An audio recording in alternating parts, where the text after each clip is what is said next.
Halo semuanya, saya Salma. Saya di sini akan mempresentasikan tentang desain kantor yang akan saya buat. Kantor yang akan saya buat adalah kantor Google. Baik, saya akan mulai.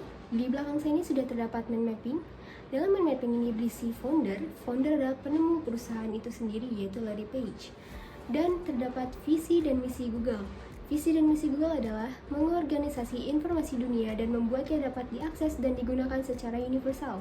Selain itu juga, visi dan misi Google adalah untuk tetap berinovasi dan berkreativitas tinggi. Selain itu, di dalam mind mapping ini juga berisi logo. Google ini dibuat secara dinamis, menarik, estetik, tetapi tetap sederhana. Dan logo Google ini dibuat dengan warna-warna primer agar orang-orang bisa mengingatnya atau mengingatnya dengan mudah. Ya, selain itu di sini juga ada konsep. Konsep kantor Google yang akan saya buat adalah fun, playful, dan colorful. Kenapa? Karena di desain kantor Google di berbagai negara dibuat dengan sangat unik dan sangat menarik dengan warna-warna yang cerah dan tetap mengutamakan warna primer yang ada pada logo Google itu sendiri. Kenapa juga saya pilih colorful? Karena kantor Google ini adalah kantor yang di dalamnya terdapat orang-orang IT yang harus berinovasi setiap harinya, berkreativitas setiap harinya, membuat inovasi-inovasi baru setiap harinya.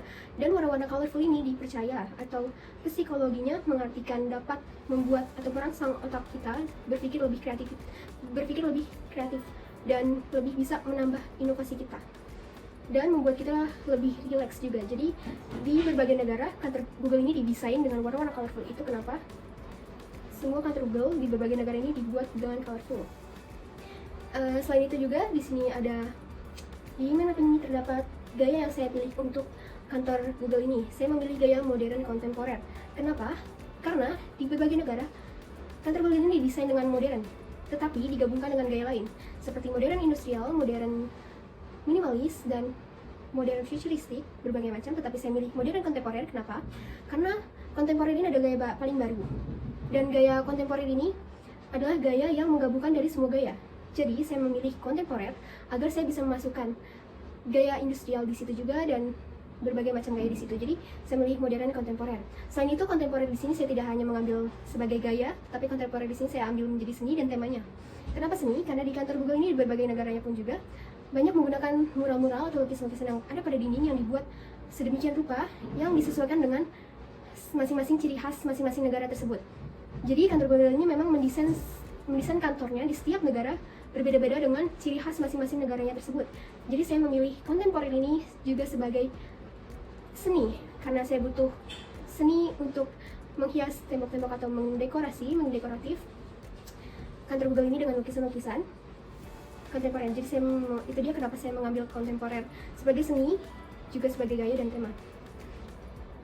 Dan di mind mapping ini juga terdapat pengguna untuk kantor-kantor Google ini adalah dari mulai remaja sampai dewasa. Dan pengguna di sini ada staffnya, manajer, head office atau direktur, dan pengunjung atau tamu yang datang mengunjungi untuk sekedar melihat Google ataupun untuk melakukan event atau kerjasama dengan Google. Di sini juga ada lokasi. Saya memilih lokasi kantor Google ini yang di Pacific Century Place Tower Level 45 SCBD Lot 10. Jadi di kantor Google ini saya buat di lantai paling tinggi, yaitu 45 di paling atas. Keuntungan untuk mendesain di paling atas ini, saya dapat rooftop. Jadi saya bisa membuat lokasi taman atau outdoor. Oke, di sini perusahaan Google ini ada perusahaan swasta, dibuat untuk internet, untuk Gmail, untuk mengirim surat menyurat melalui internet, software, advertisement, online, teknologi. Selanjutnya di sini ada mikro dan makro perusahaan Google. Perusahaan Google ini berada yang saya bilang tadi di Pacific Century Place Tower Level 45 SCBD Lot 10 yang lokasinya berada di gedung lantai paling atas di lantai 45 di SCBD Lot 10. Alamatnya sendiri dia berada di Jakarta Selatan, yang tepatnya di Senayan. Google ini disahkan sebagai perusahaan swasta pada tanggal 4 September 1998. Dan perusahaan Google ini menghadap ke arah barat. Di sini saya sudah menganalisis matahari Matahari terbit di sebelah timur dan tenggelam di sebelah barat. Pada area kantor gedung atas ini tetap terkena sinar matahari karena bangunan berada di gedung paling atas. Oleh karena itu, cahaya matahari akan menerangi area kantor. Cahaya matahari sangat bagus karena kantor punya area outdoor. Karena saya akan mendesain kantor ini mempunyai area outdoor, dan itu sangat bagus. Jadi, ketika matahari bersinar, saya tidak dapat menghemat energi cahaya. Di sini juga saya sudah menganalisis tingkat kebisingan. Kantor ini berada di gedung paling atas. Jadi, daerah perkantoran yang bising dan ramai akan transportasi, tetapi kantor ini berada di gedung paling atas, jadi akan mengurangi kebisingan tersebut. Analisis good dan bad view. Di sini privasi kurang nyaman karena kantor berada di gedung paling atas, otomatis kita harus melewati beberapa tempat untuk mencapai ke sana. Tapi untuk di kantornya sendiri karena di paling atas, jadi untuk privasi staffnya lebih nyaman, tetapi untuk menuju ke kantornya kurang. Seperti itu maksud saya. Dan jarak ke kantornya itu cukup jauh karena di gedung paling atas, kembali yang saya katakan pertama tadi. Jadi waktu yang dipakai untuk menuju ke kantornya itu sendiri cukup lama. Itu dia kekurangannya. Di sini kelebihannya adalah gedung mendapat tempat yang luas beserta rooftop dan kebisingan itu lebih berkurang. Itu dia. Selanjutnya di sini ada zoning. Di belakang saya ini sudah terdapat zoning. Saya buat 3 desain denah atau layout zoning. Yang pertama di sini, desain pertama, kekurangannya ada ruangan head office, terlihat di sana head office jauh dengan pantry. Jadi jika kalian ingin beristirahat untuk makan, akan jauh untuk menuju ke pantry. Musola berada di dekat pintu outdoor, jadi pintu outdoor menuju ruangan outdoor. Jadi untuk privacy sholatnya agak terganggu. Di sini pantry juga cukup jauh dari ruang staff. Jadi ketika karyawan ingin beristirahat sama seperti head office, seperti direktur, akan jauh untuk menuju ke ruangan ini sendiri. Dan kelebihan di desain satu ini adalah ruangan head office dan manager dekat dengan ruangan-ruangan yang untuk melepas penat dan toilet. Ruangan staff, kelebihannya lagi adalah ruangan staff dekat dengan ruangan yang melepas penat juga dan toilet. Sirkulasi cukup luas. Ruang staff disatukan di satu area.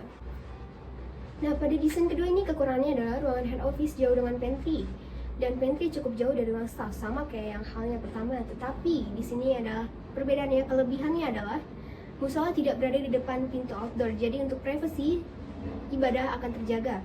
Ruangan head office dan manajer dekat dengan ruangan untuk melepas penat dan toilet. Ruangan staff juga sama seperti desain yang pertama. Lalu desain di ketiga ini adalah kekurangannya, musola berada di dekat pintu outdoor sama seperti desain yang pertama, dan ruang head office jauh dari toilet, melepas penat, dan jauh dari ruang meeting. Kelebihannya, ruang staff dekat dengan ruangan untuk melepas penat dan toilet. Sirkulasi cukup luas, ruang staff dapat disatukan di satu area. Ruangan head office dan manajer dekat dengan pantry. Kelebihannya adalah itu.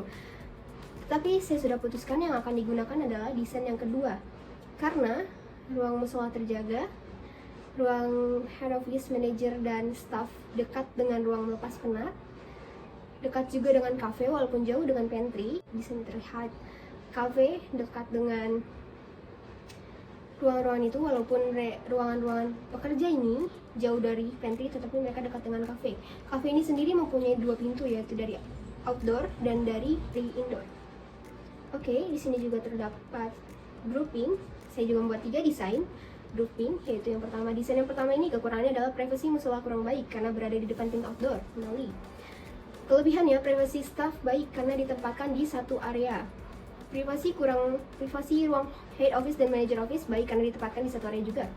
Ruang publik jauh dengan ruangan private, jadi privasi lebih terjaga. Desain yang kedua, kekurangannya di sini tidak ada kekurangan, bisa dilihat.